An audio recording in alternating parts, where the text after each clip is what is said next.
Good evening, ladies and gentlemen. How are we getting on? Welcome to a brand new camp build, and today we're working on a kind of tiny log cabin inspired by the run of tiny camps at the moment, although it's a little larger than most of those.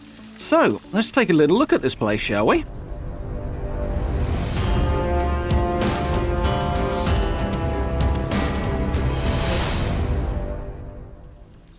Okay, so yeah, I wanted to build a kind of small log cabin type vibe, but also to use a couple of the new things from the Atomic Shop that you can see here as well.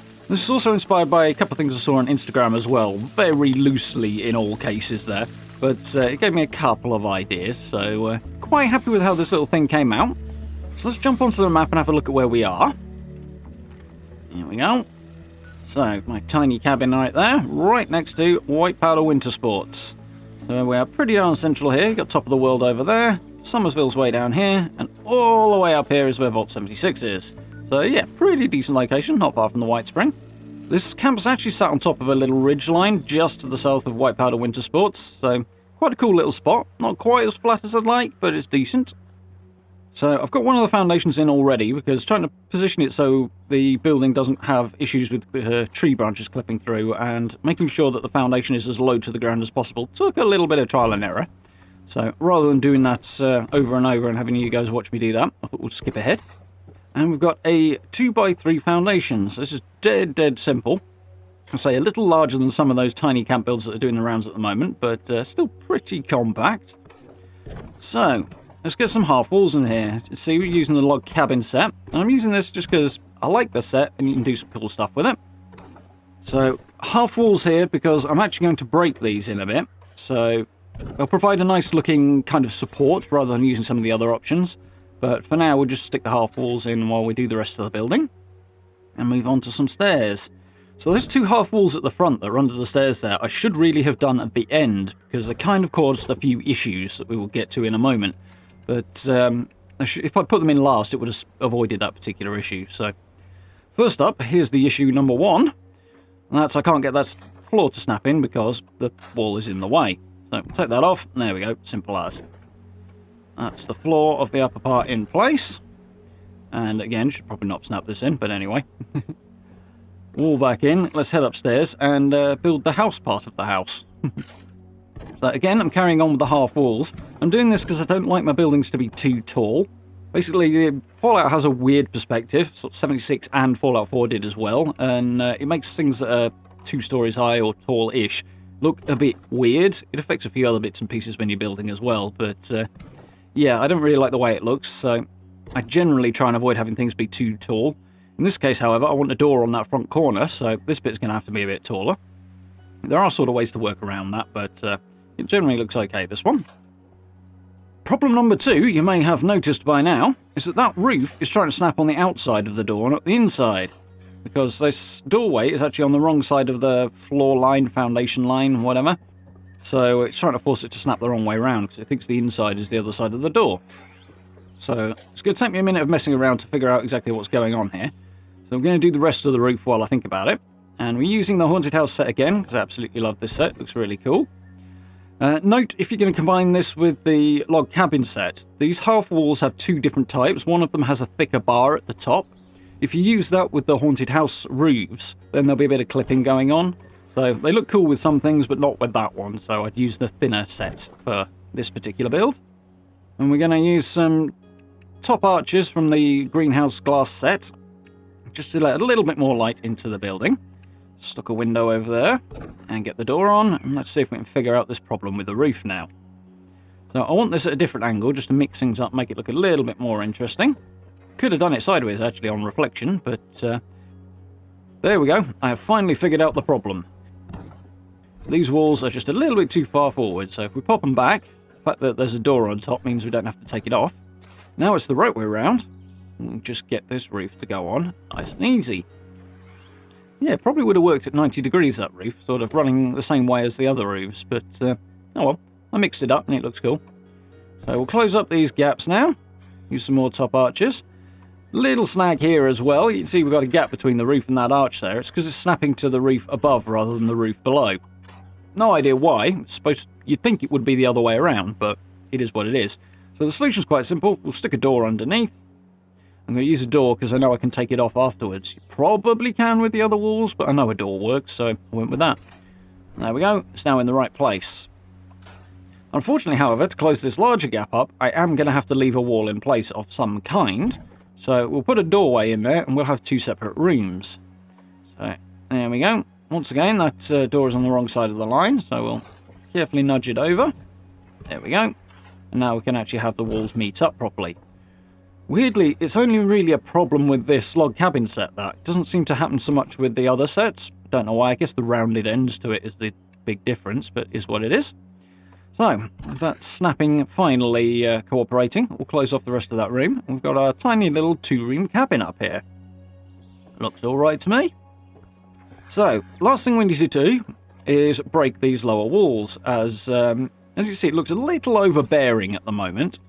So it's going to look a lot more sort of open when we're done. I'm going to use that little table there and drop the flamethrower on top of it, just because I can hit both half walls at once there with the 2 nozzles on the flamethrower. And if we're quick about it, we can actually break 2 sets of walls in one go.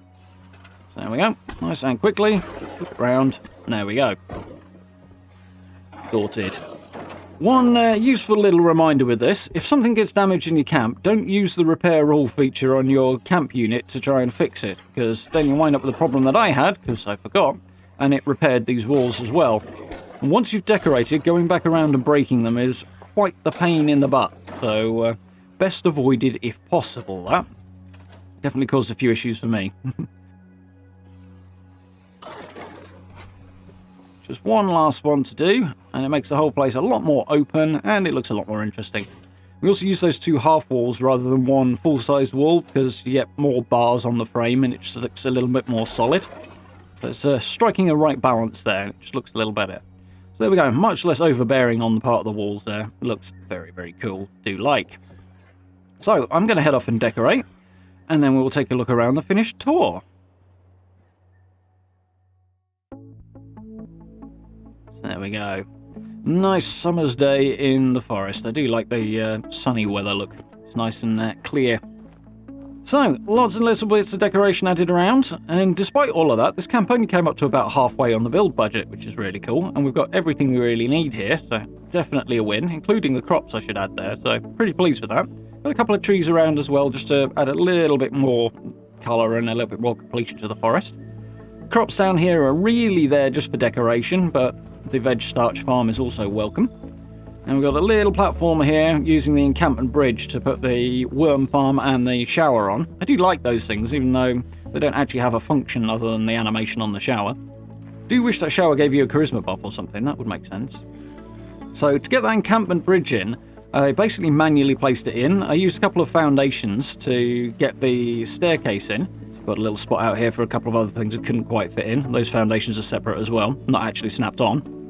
But yes, to get this encampment bridge in, I used a couple of foundations to get that staircase in, took the foundations off so it was floating, and then manually put the encampment bridge in afterwards, just to do something a little bit different. If you haven't got the encampment bridge as a foundation, will work just fine there. In fact, it'll probably be easier. But I wanted to mix things up a little bit. So let's take a little swing underneath and have a look at our crafting space. Lots and lots of colour on this place, really like it. But the sort of autumnal leaves around the area kind of blend in well with it, works quite well. Lots of bits of decoration, a lot of floor decoration here, because the way I've done the walls means that you can't actually put any wall decoration on there. Use a couple of different lights here, use the Red Rocket gas pump lights, as I haven't actually used those before, so I thought I'd mix it up. I added the chain link mostly because I wanted a little bit of extra texture, a little bit of extra look to the place, make it feel a bit more enclosed, but not too enclosed, kind of trying to strike that right balance. If the furniture wasn't there, which obviously it is, but you could otherwise just walk straight through the broken walls as well, which is a bit odd, and obviously the chain link prevents you from doing that as well. So it creates quite a cool look, it adds a kind of little bit of scrappy wasteland to it as well, without taking it too far, so got a nice balance on this build, and I really like how it's come out. Lots of bits of decoration on the front here. A couple of things down the left side there, but nothing major, just to dress it up a tiny bit. Added a couple of plants under the stairs as well to deal with that otherwise dead space too, so quite happy with how that looks. We'll head inside. So I've tried to use a couple of things here that I don't use all that often, like the illuminated quantum sign there and the beer signs that you see around the kitchen. because I don't use them very often, and they are quite nice to use once in a while. One thing with the roofs being so low on this, with the half walls, you do have to take them off to get a lot of the decoration in and then snap them back on afterwards. The illuminated signs on the wall and a lot of the wall decor in general is actually an exception to that, because they can interfere with the roof snapping back on. So get the floor stuff in first, then put the roof back, and then put the wall decorations on is the pro tip there. So cozy little space, but we'll head on into the bedroom. My original thought with this was to try and make it a bit more adult in style. But a lot of the best decoration for bedrooms and the like is the plushies and the comics and stuff like that, so I ended up kind of going the other way.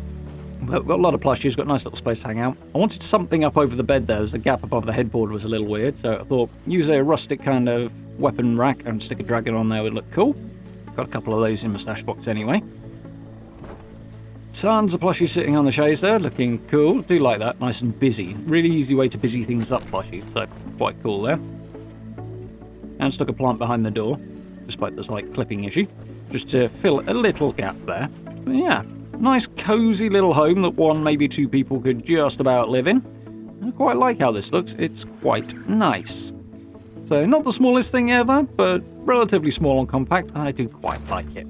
So, I hope you guys enjoyed this one. If you did, please do consider dropping me subs and likes. I do very much appreciate it. Down below the video, as always, you can find my social media links, a merch store, and channel memberships as well. If you're interested in supporting the channel in that way, I very much appreciate it. It really, really helps out. And if you get a chance, do join us, of course, for live streams as well. We are playing Fallout 76, obviously. And we're also playing Ghostwire Tokyo at the moment, which is a fun, spooky, kind of chilled out thing at the same time. It's quite an interesting little game, so I'd love to see you there. But for now, thank you very much for watching, and I look forward to speaking to you all very, very soon.